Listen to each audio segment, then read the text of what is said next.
Hi guys. Today I want to talk about the problem with motivational speakers. I know a lot of people or some people they condemn motivational speakers because the assumption is that a motivational speaker is going to give you one kind of morale that you don't have. Yes, motivational speakers are good at rousing your morale.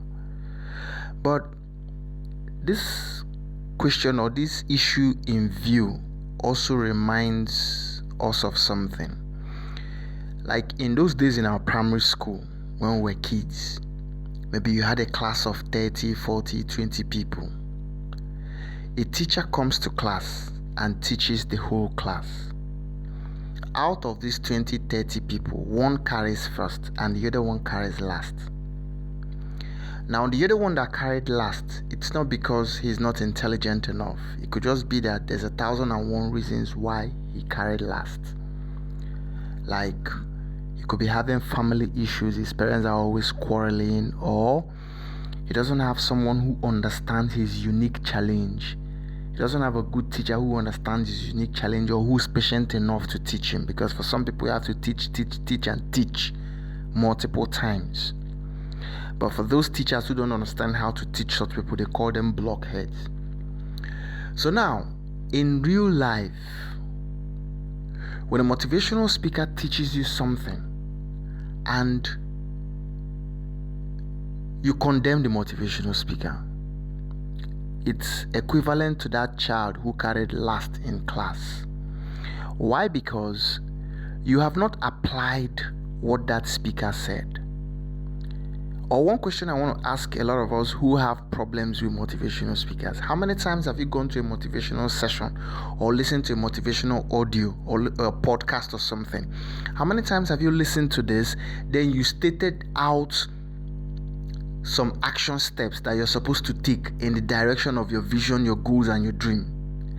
Then you applied this to your life repeatedly and it did not work. How many times? You need to ask yourself that question because that's the beginning. What is motivation? Motivation comes from the word motive. So when you don't have motive and somebody is trying to drive you to success, what are you going to drive to success with? Because you don't have any motive. You don't have any desire to become better. Maybe your visions and goal is still a mirage, it's still a dream, it's still an aspiration. It hasn't gathered enough momentum to become an active force in your life. So you just listen to motivational speakers, maybe you clap for them, you smile and laugh with them, you listen to their tapes on and on and on and on again, and nothing translates into your practical life. Maybe in life, if I may use a harsh word, such kind of people are the people we should call blockheads.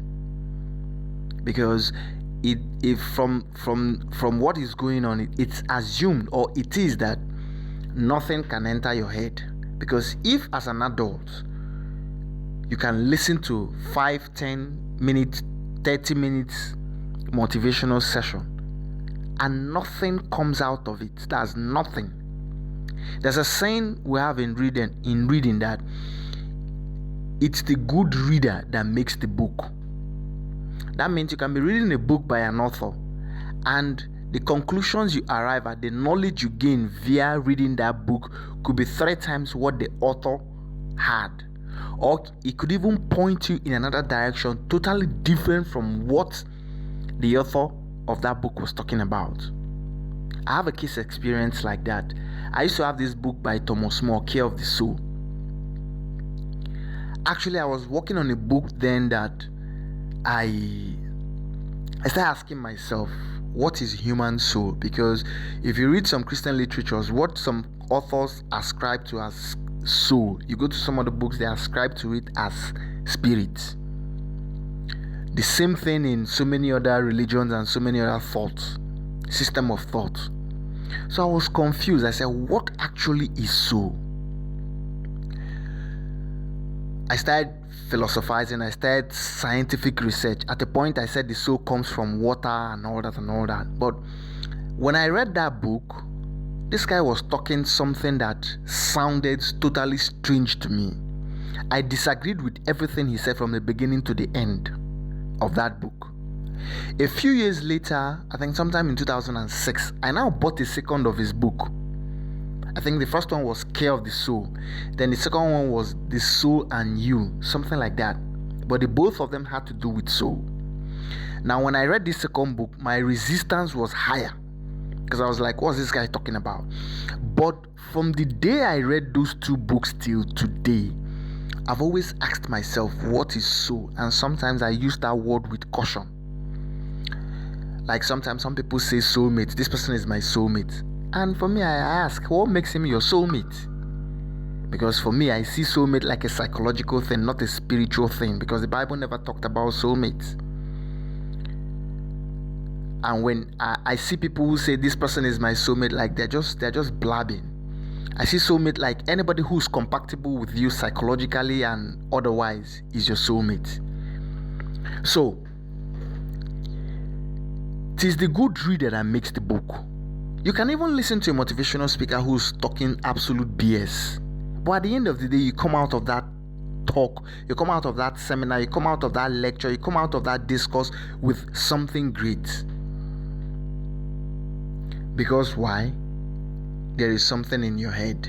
There's somewhere you are walking towards. There's somewhere you're going. Okay? So, motivational speakers are only there to take you to the next level, not to begin the process. If you don't have anything within you, they can never do anything. They waste their time on you. It's like the parable of the sower. The sower goes to the farm, he plants some crops, some fall on rock, some fell on sandy soil, and some fell on loamy soil. And the ones on loamy soil grew, the ones on rock died. So when you're in the midst of a conversation or a motivational session and nothing happens, nothing comes out of it, that's the rock.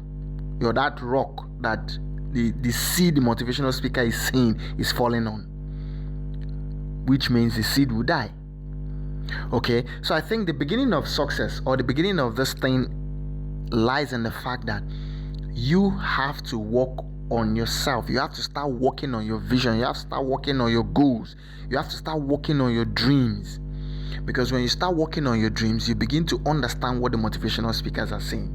You begin to apply them to your life. So when a motivational speaker says, do not quit, you wake up tomorrow morning, you want to go to work, you know that, yes, I will not quit. This job, I will become better in this job.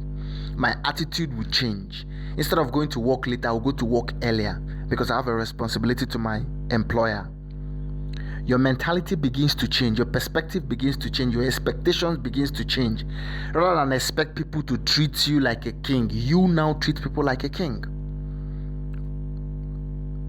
So, if you have a problem with motivational speakers, I need you to rethink about your life, rethink about yourself, rethink about everything you do, and find out where the problem is coming from. Because the problem is not the motivational speaker, it's you. Because the truth about life is that sometimes even when you don't believe in what somebody wants to do, it doesn't harm if you tell the person that the person should go on, that he will be successful. You're spreading light into that person's life. So sometimes motivational speakers do it. They spread light into you. Because the truth is, everybody is like a star, or everybody is a star. If you stand in the night sky and look at the stars, you see them as tiny as a pinhole. But what if you are told that that star you are seeing like that is billions of times bigger than our sun? And remember, our sun is 1 million times bigger than our planet Earth. So nobody can ever see the true you because nobody is inside you. A motivational speaker can only see you like a star, a twinkling star. But it is you who is the carrier of your vision that knows what you are capable of and what you can do. And it is you who will move further. Okay? So build your motive. And when a motivational speaker cast his bread upon the waters of your vision, it will manifest into fruits of success. I believe in you. Okay? And I believe you can do it. Thank you for listening. Cheers. Hi guys. Today I want to talk about the problem with motivational speakers.